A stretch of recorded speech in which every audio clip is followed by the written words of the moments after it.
SB best টিউশনে সবাইকে স্বাগত। আশা করি ছাত্রছাত্রীরা তোমরা খুব ভালো আছো।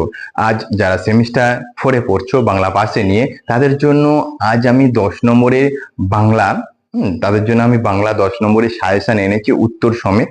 এর আগে আমি 5 নম্বরের সাজেশন উত্তর দিয়ে দিয়েছি, তো অবশ্যই যারা দেখোনি তারা ডেসক্রিপশনে লিঙ্ক দেওয়া আছে, গিয়ে দেখে নিতে পারো। তো আজ আমি 10 নম্বরের সাজেশন উত্তর নিয়ে আলোচনা করব, এবং ভিডিওতে চলা প্রত্যেকটা কথা তোমাদের শুনতে হবে, না হলে যখন আমরা উত্তর নিয়ে আলোচনা করব তখন কিন্তু তোমরা বুঝতে পারবে না। তাই অবশ্যই ভিডিওতে চলা কথাগুলি মনোযোগ সহকারে শোনো। অবশ্যই যদি ভালো লাগে ভিডিওতে একটা লাইক করে দিও। যদি চ্যানেলে নতুন হয়ে থাকো চ্যানেলটি সাবস্ক্রাইব করে পাশে থাকা বেল আইকনটি ক্লিক করে রেখো। তো চলো প্রথমে আমরা প্রশ্নগুলি দেখে নিই, তারপর আমরা উত্তর নিয়ে আলোচনা করব। তো দেখো ছাত্রছাত্রীরা, প্রশ্নগুলি মন দিয়ে দেখে নাও। অলরেডি আমি এই ভিডিও আগে করেছি, সাজেশন দিয়েছিলাম, তো আবারও আমি আলোচনা করে দিচ্ছি। দেখো কয়েক কোশ্চেন কি আছে। পল্লী সমাজ উপন্যাসে প্রতিফলিত আর্থ সামাজিক ও রাজনৈতিক চেতনা বিশ্লেষণ করে। দেখো স্টার দেওয়া আছে, দেখে নিলে। নেক্সট দেখো, পল্লী সমাজ উপন্যাসে নামকরণের সার্থকতা বিচার করো। Important question. উপন্যাসের নাম পল্লী সমাজ হলেও রমা রমেশের হৃদয়গত জটিলতা বর্ণনা প্রধান হয়ে উঠেছে, আলোচনা করো। এটাও কিন্তু স্টার দেওয়া কোশ্চেন।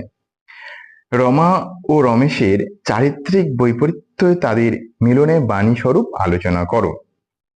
নেক্সট দেখো, তোমাদের দেখো তোমাদের 4টে দিয়েছি, 4টের মধ্যে তোমরা অবশ্যই কিন্তু একটা কমন পাবে, এটা 100%। নেক্সট দেখো 2 দাগে, না গল্পটি নামকরণের সার্থকতা বিচার করো। এটাও কিন্তু স্টার দেওয়া কোশ্চেন। না, এই নামকরণের সার্থকতা কিন্তু না গল্প থেকে এবছরের জন্য আসতে পারে।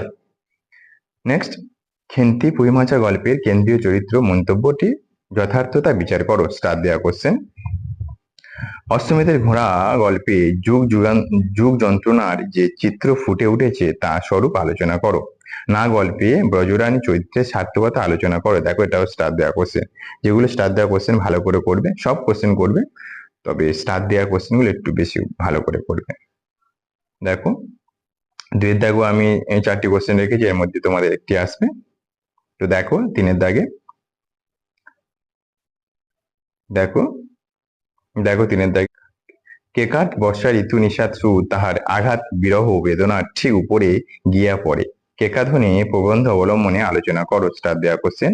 আধুনিক যুগে মনীষীরা কিভাবে ক্রমাগত পশ্চিমের সঙ্গে পূর্বে মিলিয়ে নেয়া মহৎ প্রয়াস করে গেছেন তা পূর্ব পশ্চিম প্রবন্ধটি অনুসরণে বুঝিয়ে দাও।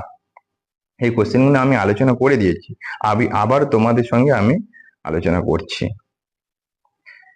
ইংরেজদের সঙ্গে আমাদের মিলন সার্থক করিতে হইবে, পূর্ব পশ্চিম প্রবন্ধ অবলম্বনে আলোচনা করো। কোন কোন উপায়ে এই মিলন সাধন সম্ভব বলে রবীন্দ্রনাথ মনে করেছেন? দেখো ছাত্রছাত্রীরা, এই প্রশ্নগুলি ভালো করে প্রশ্নগুলি দেখে নিলে এই প্রশ্নগুলি কিন্তু তোমাদের 10 নম্বরে কিন্তু কমন থাকবেই 100%। তাই এই প্রশ্নগুলি ভালো করে রেডি করো, ভালো করে পড়াশোনা করো।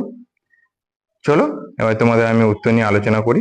দেখে নিলে ছাত্রছাত্রীরা, প্রশ্নগুলি দেখে নিলে। দেখো যেগুলো গুরুত্বপূর্ণ প্রশ্ন সেগুলি কিন্তু আমি স্টার দিয়ে দিয়েছি, এবং দেখো এর মধ্যে থেকে যদি তোমরা এগুলো করে রাখো, আশা করছি তোমাদের বাংলাতে সব জানা আসবে। এবং আমি যে 5 নম্বরে সাজেশন করেছিলাম উত্তর সমেত, সেই ভিডিওটা দেখে নিও। দেখে নিলে তোমাদের 5, 10 যে প্রশ্নগুলি আসবে সেগুলো কিন্তু সব কমন পাবে। এবং বলে রাখি, এই উত্তরগুলো তোমরা কোথায় পাবে? জানি তোমরা উত্তরের জন্য ওয়েট করছো।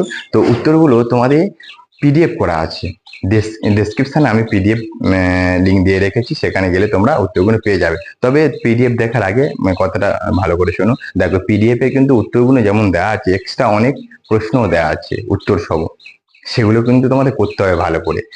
সার সংক্ষেপও কিছু কিছু দেওয়া আছে। অবশ্যই 10 এবং 5 নম্বরে যেসব আমি উত্তর সমেত নিয়ে এসেছি সেই ভিডিওগুলি যদি তোমরা দেখো, তোমরা বাংলা যেসব ছাত্রছাত্রী আছো তাদের কোনো কিন্তু অসুবিধা হবে না, এর মধ্যে কিন্তু সব কমন পাবে, আমি তোমাদের বলে দিলাম। তাই অবশ্যই তোমাদের আমাদের পাশে থেকো, চ্যানেলের পাশে থেকো, দাদাকে সাপোর্ট করো। এবং আর তোমাদের কোন কোন বিষয়ে সাজেশন প্রয়োজন সেগুলো আমার জানিও কমেন্ট বক্সে, আমি দেওয়ার চেষ্টা করব। অবশ্যই ভালো থেকো, সুস্থ থেকো।